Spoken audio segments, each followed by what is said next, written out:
Youngstown High School, teacher Ed Lindsay is teaching his students about mercury contamination in aquatic systems. Rather than taking the traditional textbook approach, Mr. Lindsay is teaching his students by taking them out into the field and actually getting them to do hands-on research. One of the main things they worry about is that mercury that you're eating, if you're becoming pregnant, that's all could be getting transferred into a fetus.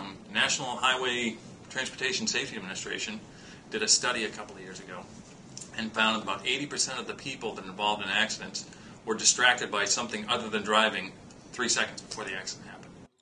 Inside the classroom, Mr. Lindsay is comparing the movement of clothing in and out of a house to the movement of mercury in and out of an aquatic system. This makes it easy for his students to understand the concepts. People parking on the UMaine campus need to be ready to battle parking penalties for parking in the wrong areas. On this permit-only campus, you need to park in areas that are designated for your permit. Failure to obey these rules could result in a citation, fines, or even vehicle towing. Charges can be dropped by paying a penalty, and penalties range from $25 to $100. I'm very happy with what the district is doing to take measures to prevent it in our school district, but if it does happen, you know, just get your kid treated and I think it'll be fine. And the seasonal flu vaccination, that is through the Maine CDC and the Maine Department of Education. They teamed up to get federal stimulus funds to provide students vaccination at no cost.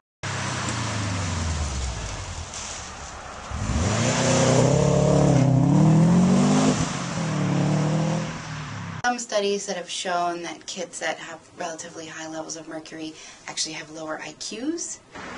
Pretty much just that it's illegal for people to talk on their cell phones now.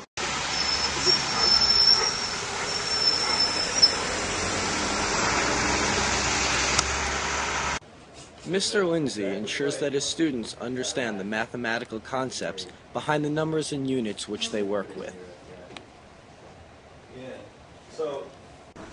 Right now we are learning how to use tripods and how to connect the flip camera to the tripod and how to have all the legs even.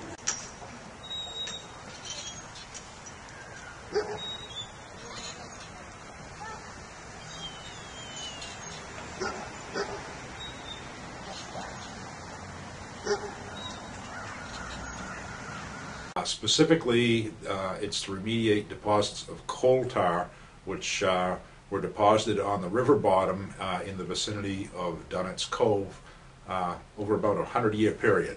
I'm energized to do it because I think that they'll learn the chemistry concepts and context that will be meaningful to them. We did have papers come home from the superintendent offering a free flu clinic. Is that it's supposed to be a law basically to discourage distracted drivers from doing things like that distract them or that draw their attention away from the act of actually driving.